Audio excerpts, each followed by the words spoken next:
Welcome back, Nerglings. Today we are returning to Warhammer Fantasy Battle, this time with a focus on the advanced rules. But before we start, be sure to like, share and subscribe so you don't miss an update. If you fancy switching on notifications too, that would be spiffing. Advanced Warhammer Gaming. Warhammer is an expanding game. It is possible to keep adding new elements, introducing new rules, new concepts and ideas. And that is what this chapter is about. How to expand the basic game to cover all sorts of situations. In some cases, this is just a case of providing new rules for particular features, such as character models, buildings, or aerial combat. In other cases, we will be discussing generalized concepts, such as the conduct of games, developing your own ideas, and how to go about competition gaming. Now, the typical gamer is of above average intelligence, willing to improvise and invent where necessary, and always keen to try new ideas. Warhammer players usually belong to a formal or informal gaming group, perhaps a circle of friends, if not a properly organised club. Many groups play with house rules, and this is fine for club games, where everyone is familiar with the rules, and where there will always be someone to give an interpretation.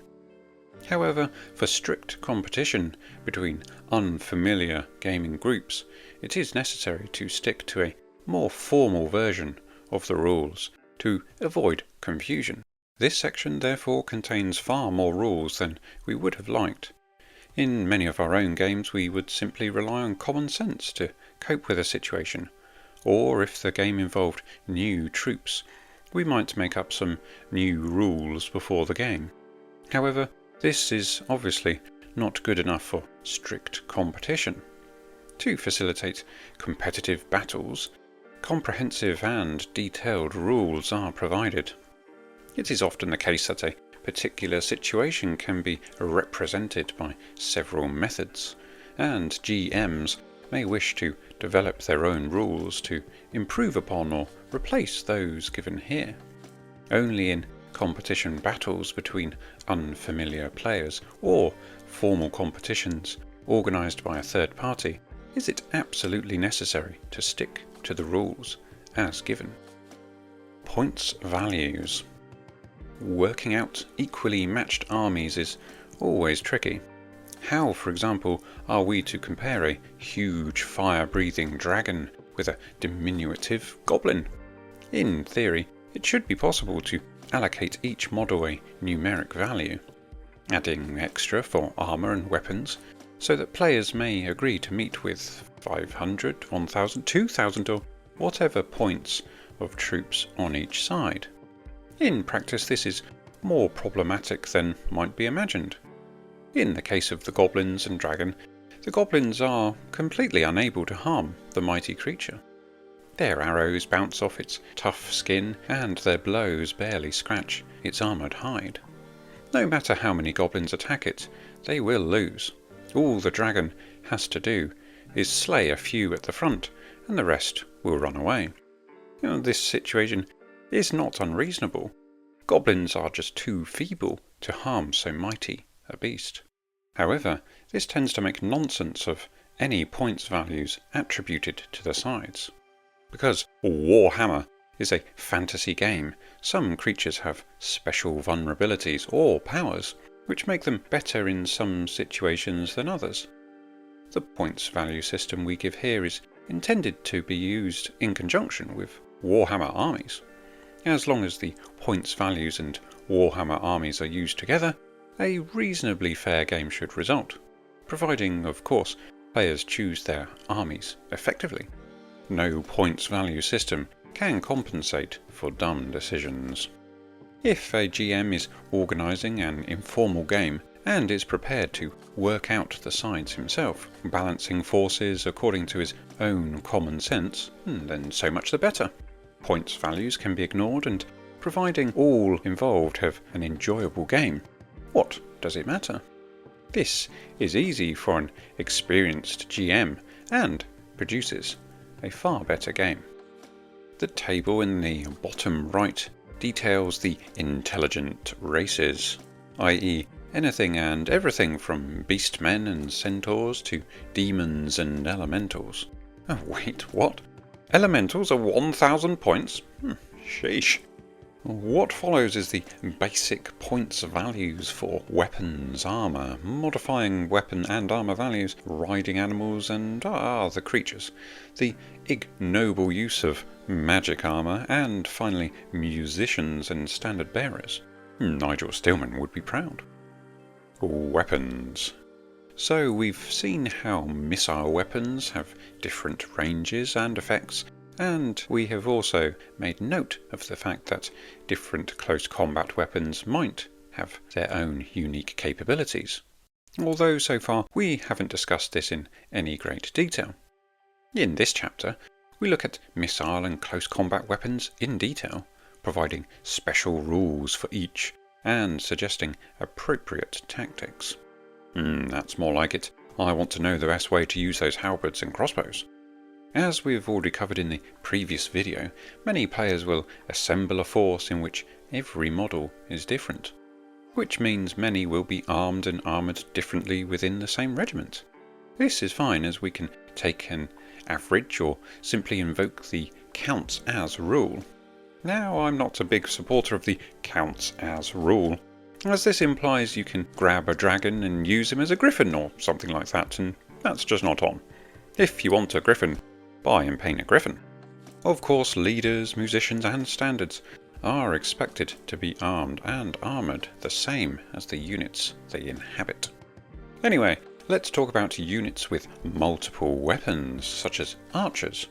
Archers will of course have bows and arrows, but they will naturally be armed with a hand weapon of some description too, perhaps shields or pavises.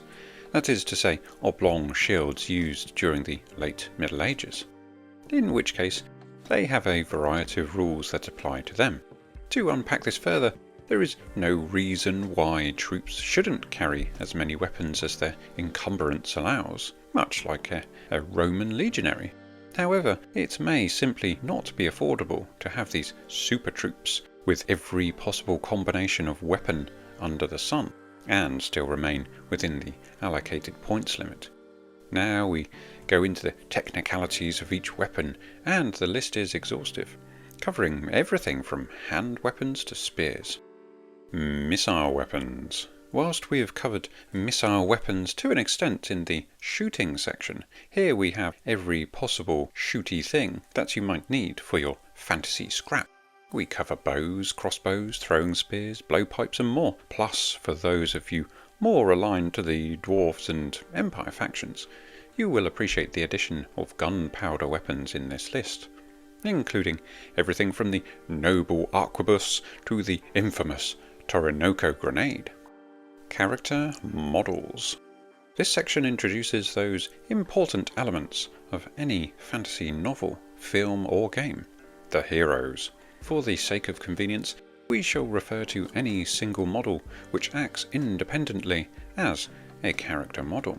This includes, but is not limited to, mighty warriors, kings, nobles, magicians, demons of a sort, and other powerful figures. Character models may be male or female, human or monster, great or small. It is worth noting that a character model is not necessarily better than their peers, but rather independent. Some characters are more powerful than others, but all bear at least some of the basic characteristics of their type. A goblin character, for instance, would probably have slightly higher strength, perhaps even an extra point of toughness, depending on his importance and bearing within the army. Special characters are an important aspect of the game. An army supported by a number of powerful characters has a considerable advantage over a force composed simply of troops. It is therefore necessary for the GM to ensure each side has character models with comparable abilities, because we must find a way to ensure sides are fair and that no side has an imbalance of characters. Interesting indeed that we are already talking about the collegiate nature of having a fair and balanced army. You must consider that the dark days of grand tournaments and hero hammer are in a dark future, as yet unconcerning to us here in the 80s and early 90s. Characters are graded in levels, which go up in steps of 5. A hangover from Dungeons and Dragons, I presume.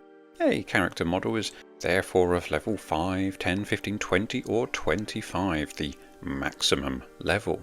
The greater the level, the better the character model is, but the more it costs in points. Each level represents the number of advances given to the character. A level 5 character has 5 advances, and a level 25 has 25 advances. These are explained in more detail later. We now go to the points values for characters. Let's see if you can wrap your head around this. If the basic value of a creature is 10 points or less, the points value of a character model is equal to the cost of a basic creature multiplied by the character's level, plus the value of the basic creature. A human, for example, is worth 5 points, and a human level 5 character is worth 5 by 5, 25 plus 5 equals 30. Where the result is 10 or more, any fractions are always rounded up to the nearest whole number. If the basic value of a creature is more than 10 points, points value of a character model is always 10 times the level plus the basic cost. So, for example, a level 15 ogre costs 10 times 15, 150, plus 40, the basic points cost of an ogre, 190 points. Any bonuses that take a character's characteristics over 10 are still applied. However, as they are used separately and thus still useful in the game, rather than discarded. For strict competition games, Warhammer Armies indicates the maximum number of character models allowed to each army, and players are bound by this limitation. For friendly games, this limitation can be relaxed if the players so wish. Alternatively, the GM could always stipulate the numbers required for a scenario. Now we're getting into the good stuff, creating our characters. What follows is a series of tables detailing the additional characteristics applied to characters on the roll of a single d6. Of course, if you are a jammy git, you could just take all the best stats, although if the GM has some sort of plan in mind for your characters, he may choose the stat lines himself. If you are a stand-up type though, you might like to roll on the tables and just take whatever values chance throws your way. However, there are natural upper limits for the average chap. One simply can't become as strong and tough as a dragon. As such, there are limits to what is possible without turning into some kind of demon. We briefly touch on mounted characters and how their points values are affected by being mounted upon a noble steed. This is followed by character models in various types of action, moving around on their own, lending their support to friendly units or seeking out enemy heroes or monsters to battle. Character models can associate themselves with units for a little while, or they may wish to actually join a unit permanently. In the latter case, they are referred to as champions. We will look at the role of champions in greater detail later. For the moment, we shall examine the role of truly independent character models. Thus, we go into movement, turning, treating ground slightly differently, obstacles and facing charges. In addition, there are a series of rules regarding characters and missile fire. Whilst characters enjoy the flexibility of movement, they are highly vulnerable without the safety of a regiment in which to hide from enemy combatants. Characters benefit from temporarily associating with a unit. This prevents them from being singled out by missile fire, attacked by large monsters directly, or overwhelmed by entire units of enemies.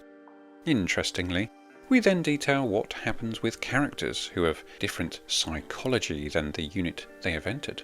This is mentioned elsewhere in that the unit is not affected and may lead to the character leaving the unit involuntarily through fleeing in fear, panic, or some other fashion. This is followed by characters as leaders. leaving a unit, associated characters and casualties, characters and routes, champions of units, and finally generals. Every army must be led by a general. The general is always the character model with the highest leadership. If 2 or more models have the same leadership, the player may select any of them to command the army. Generals may act as unit leaders, move independently, or associate themselves with units in the same way as other characters. The proximity of the army's general will also boost morale of nearby troops. Any regiment whose own leader is within 12 inches of the general may take any route or rally tests against their leadership. If a unit has no leader, the distance should be measured to the central model of the unit's front rank, or to the exact centre of the rank if there are an even number of models. The general can't be everywhere at once. As such, it is appropriate for him to have subordinate commanders. Some armies can have more subordinate commanders than others, as indicated in Warhammer armies. But all armies can have at least one sub-commander. Just as the general is the character model with the highest leadership, the sub-commander is the character with the next highest leadership. The book then goes into some more detail about challenges, the conduct of challenges, and the nefarious unfair challenge. Special troop types. This section introduces some special troop types to the Warhammer game. Some of these represent units of highly trained or specialist troops, such as elites or bombardiers. Others represent troops with unusual natural abilities, while the lowly levies represent the worst troops of any race. So, who do we have in our lineup? We have animal handlers, assassins, berserkers, bombardiers, elite troops, falconers, flagellants, foresters, goblin fanatics, kamikaze warriors, levies, sappers, shape changers, plague sensor bearers, poisoned wind globe carriers, skirmishers, and scouts. Army standards. Any army may have its own separate standard. Ideally, the model standard should be suitably large and imposing so that it can be easily distinguished from ordinary unit standards. Standards of this kind must be carried by a character model, although the model may be of any level. The character models must not be the general or a sub-commander. The points value of the army standard is equivalent to double the points value of the model carrying it, plus 50. We then encounter a little 3rd edition anomaly in that the army standard bearer should remain within base-to-base contact with the general.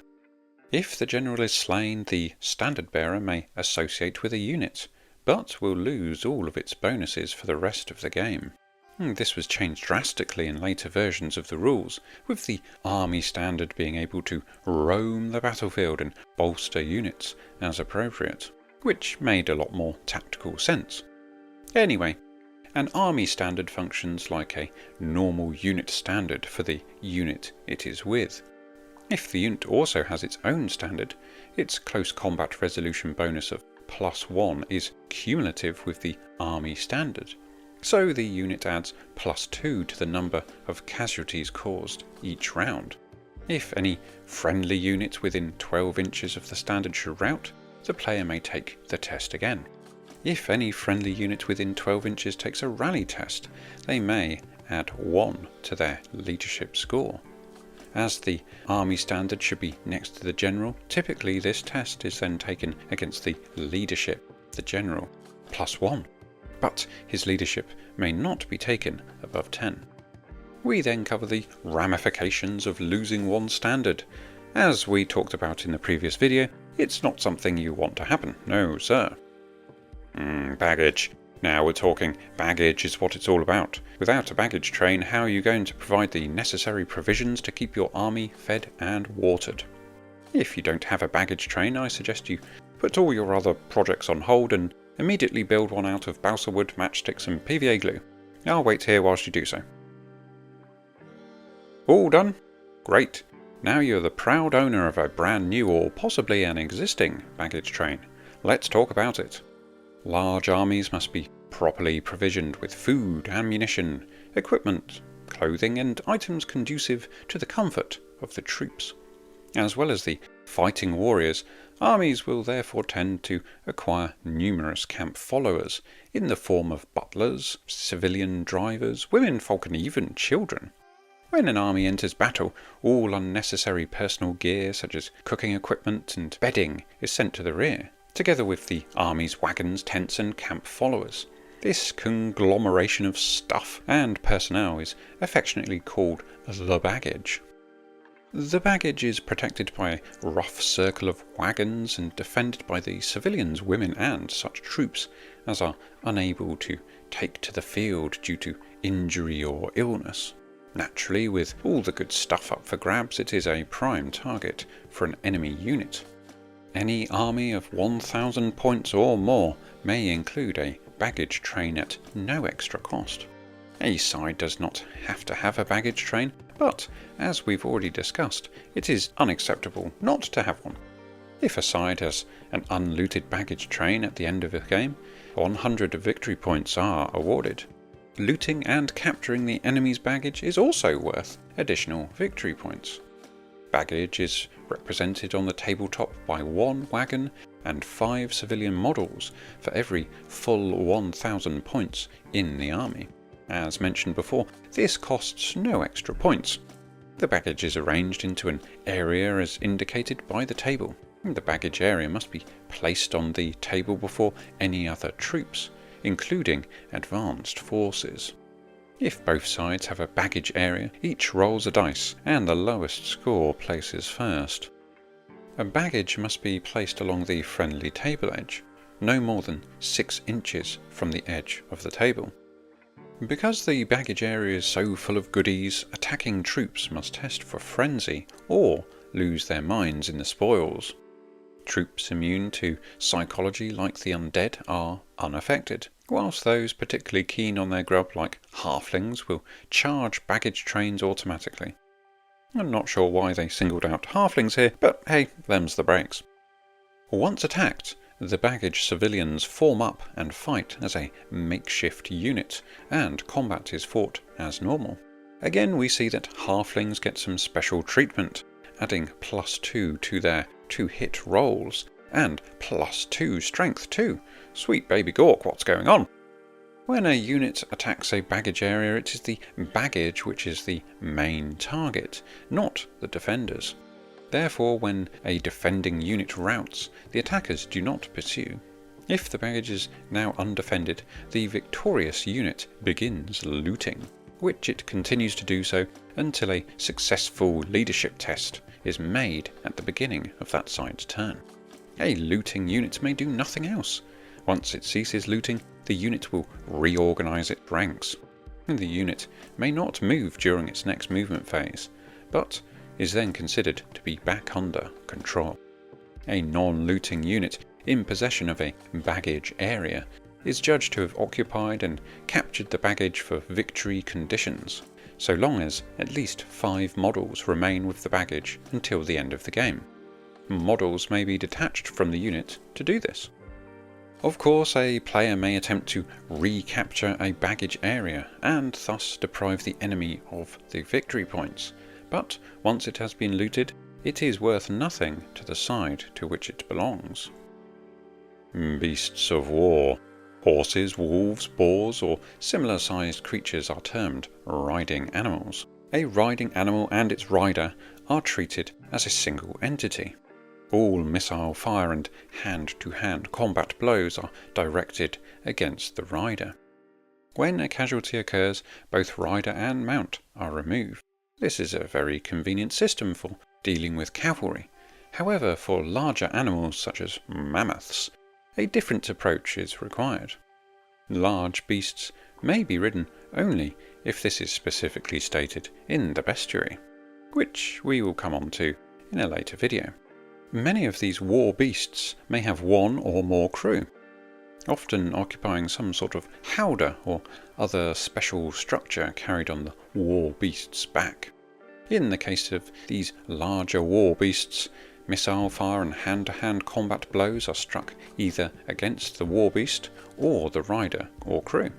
Damage is recorded separately for each. It is possible therefore that riders are slain, although the warbeast itself remains unharmed. For missile fire, roll 1d6. On a 1 to 4 the warbeast is hit. On a 5 or 6 the crew are hit. For hand-to-hand combat, troops under 10 feet tall are unable to strike the crew members unless they are armed with spears, pikes or halberds. Troops not armed appropriately will only be able to strike at the war beast. In addition, mounted troops may be able to reach the crew. A war beast must have a controller, a single model nominated as the beast's controller or handler. This will usually be the model sitting astride its neck or shoulders. In short, if the controller is slain, then the war beast will run amok, charging the closest unit, whether friend or foe. The rules also detail all manner of nonsense, such as war beasts as part of units attacking each other, moving in random directions, around buildings, jumping off cliffs or charging through rivers. Engines of war. Many of the creatures inhabiting the old world are resourceful and intelligent. Considering the primitive resources available to them, they are capable of constructing mighty engines of war, such as bolt throwers, stone throwers and simple cannons. Alchemical and scientific research is mainly conducted by the famous Dwarf Engineers Guild, a secretive body of highly skilled dwarf artisans. Guild members never willingly divulge secrets, and few would do so even under the direst of circumstances. It was the guild that developed many of the special weapons that have subsequently been duplicated by other races, often in an imperfect and amateurish manner. These devices include a simple rocket launcher, fire thrower and various types of cannons.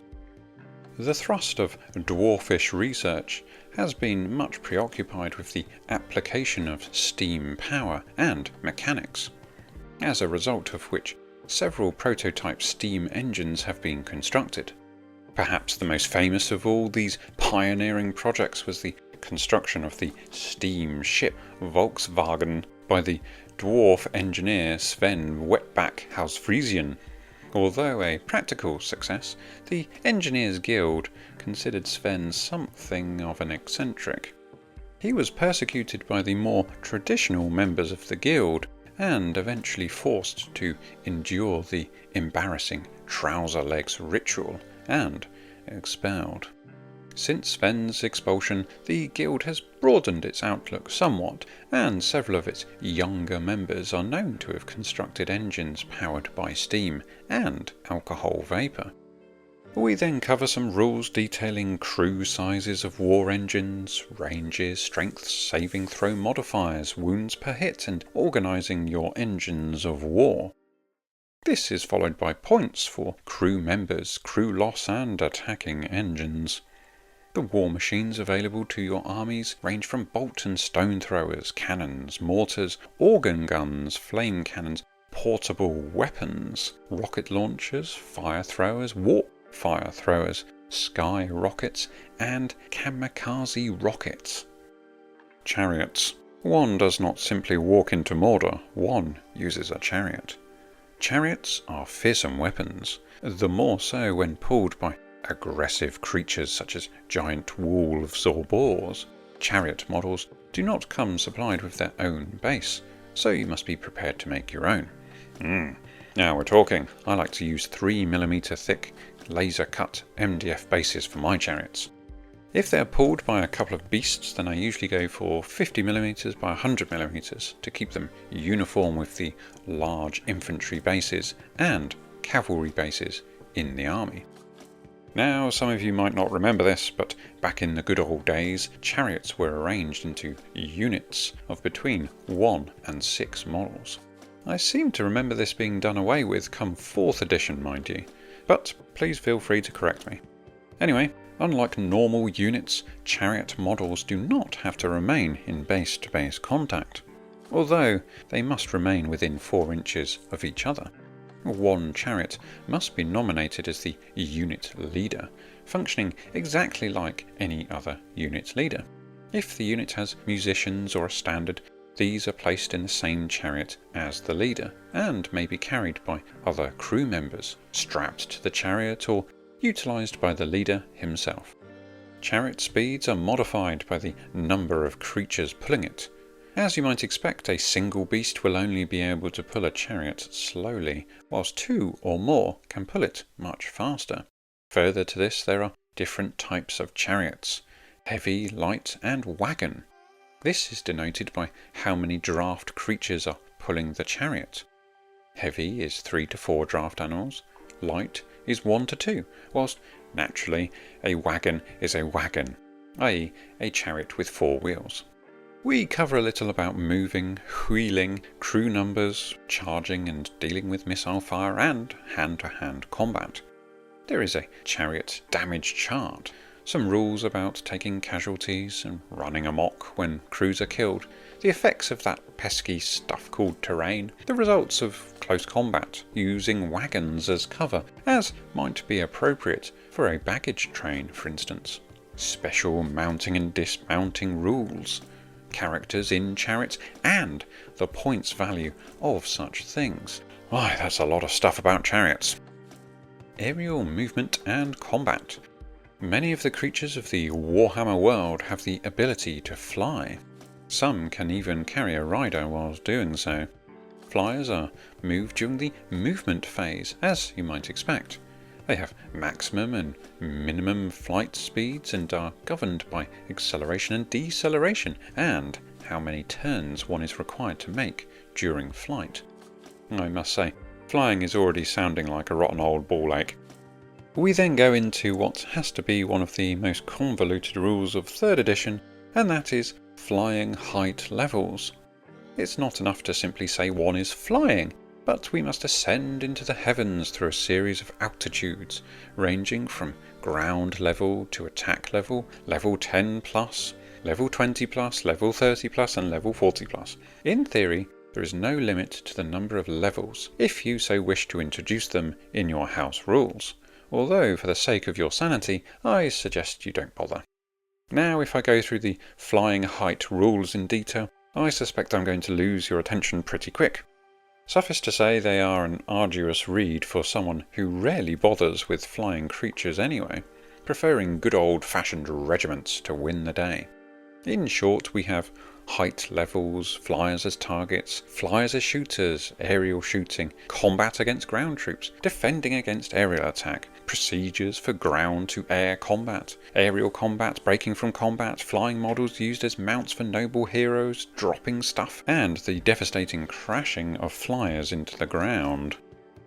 Special formations. Okay, we've suffered from enough of that namby-pamby flying stuff. What you're really here to get your teeth into is rank and file. We've already described how units must maintain strict formations of ranks and files. This section introduces some new formations which allow greater flexibility to units. Firstly, let's take a gander at mixed units. Normally, all the troops in a unit have identical arms and armour, or are assumed to. Mixed units contain 2 totally differently equipped troop types, for example, unarmoured archers and armoured spearmen. What we are really thinking about here are those elite units that are capable of organising themselves to the point of being able to smoothly transition from one formation to another depending on the task they are to fulfill. For example, there are some dogs of war units that use this very tactic, pikemen with a detachment of crossbows or muskets in their ranks, and the like. We continue on with the trusty square formation. This is a complex manoeuvre, but if pulled off successfully, is a powerful tool in the arsenal of the infantry troop commander, as the square may not be pushed back, and thus attackers do not receive bonuses for following up. You might like to note I spot a rather handsome piece of art depicting a gentleman with a serpent behind him. This was used as the front cover for the Warlock of Firetop Mountain, the first of the fighting fantasy books. And next up is the wedge, something eminently familiar to you Bretonnian players out there.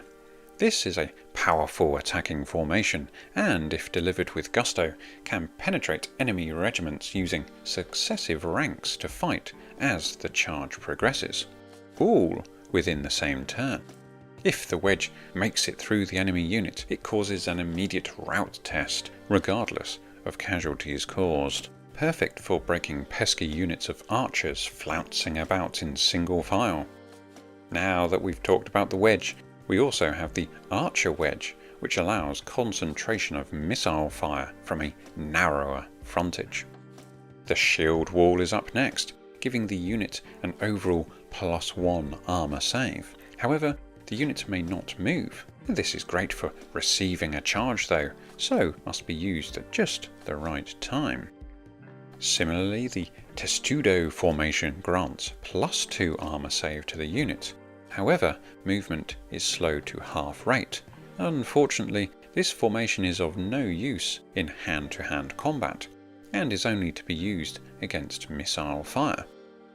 Advanced rules for combat. This section introduces further additional rules that may require a certain amount of judgment by our impartial GM. Thus, they are best approached once players are familiar with the normal course of play.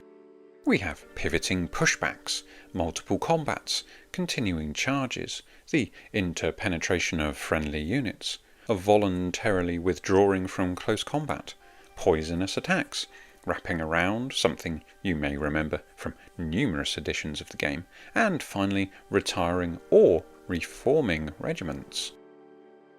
Buildings. Buildings are pivotal locations on the Wargames table, points which must be possessed if the battle is to be won. A building with upper levels can afford an excellent position from which archers can rain arrows upon their foes. A tall building also provides a view over surrounding scenic features such as woods and hills. Because buildings are such a common and important part of the game, the rules which regulate their use must work as unobtrusively as possible. The system used in Warhammer is to divide buildings into sections and levels, and to permit models limited movement from section to section and level to level. This all sounds a bit like Siege to me, and I'm afraid we now go into a whole series of wacky illustrations detailing the levels of buildings, sections, levels, models and buildings, moving models, unit cohesion with buildings, entry and exit, combat within buildings, routing when in buildings, shooting from, into and at buildings, close combat against buildings, damage to buildings, multi-composite buildings of different materials, yes, that was a thing, freestanding walls and fortifications.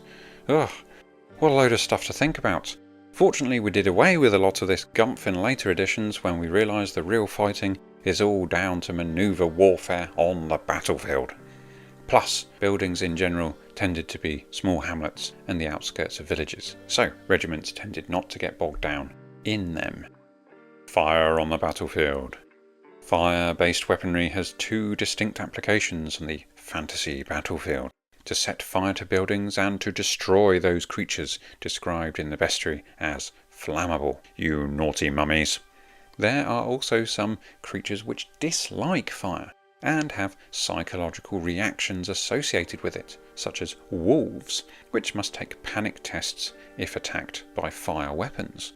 So we have flaming missiles, magical fire weapons, flame projectors, the effects of fire weapons, buildings on fire, setting fire to buildings, burning buildings, and the damage caused to buildings by fire, and extinguishing fires. As mentioned, the bestiary describes which creatures are flammable. They are set on fire the same way as buildings, i.e. if hit by a flammable weapon, the GM rolls 1d6.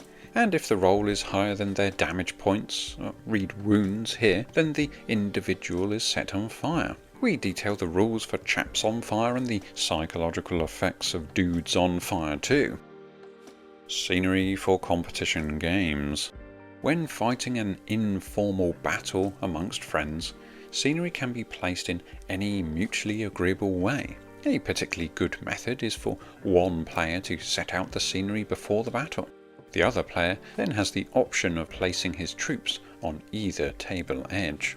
The hosting player will try to set the scenery as fairly as possible, because if he does not, then his opponent may simply wish to use the unfair advantage afforded to him by picking the side with the favourable terrain setup. We can generate scenery randomly from the table on this page. Handy if you have all the terrain as listed, I suppose. To randomly place generated terrain, each player rolls 1d6, and the player who rolls highest places their piece of terrain first, and so on until all their terrain is placed. Rivers can be placed to dissect or bisect the battlefield. We could go into this, but no one has river scenery in real life, do they? If you do, then you are a better man than I, sir. Buildings on the battlefield can form pivotal points, and their possession can seriously affect the outcome of the game. On the other hand, if you prefer a more open sort of game, buildings can be a nuisance. Cavalry-based armies, for instance, cannot take advantage of buildings, and may find their formations hindered by them. Players should remember this when placing their scenery. Also, it is worth noting that missile troops can be advance marched to occupy buildings before the battle begins in earnest. A final point for scenery for now being that odd-sized tables may generate too little or too much scenery.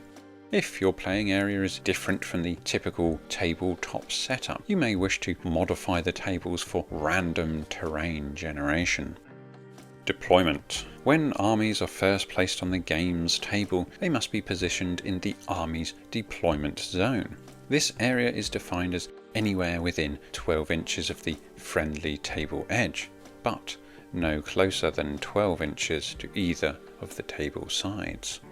Units must be deployed in the deployment zone, with the slowest units placed first and fastest last. This is a bit odd, as you might expect fast units to arrive at the battlefield first.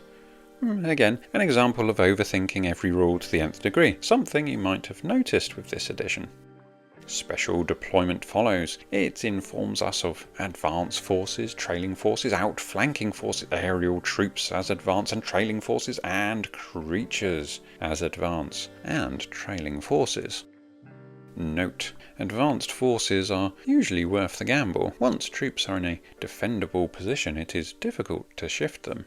Skirmishers sent ahead of the rest of the army can inflict quite substantial casualties as they pull back to their own lines. Used correctly, they will be able to slow down and break up an enemy advance.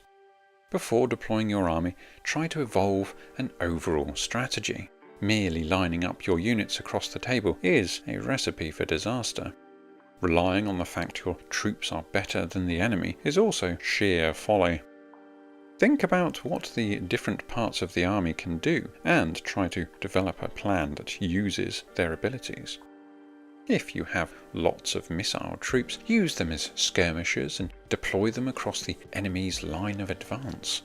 Powerful mounted shock troops will be wasted if they are sent off unsupported against the enemy centre. It is far better to use them on a flank where they can expect weaker opposition. Make sure you know where your troops are going and what they have to do. During the deployment itself, remember your enemy is also trying to evolve a plan.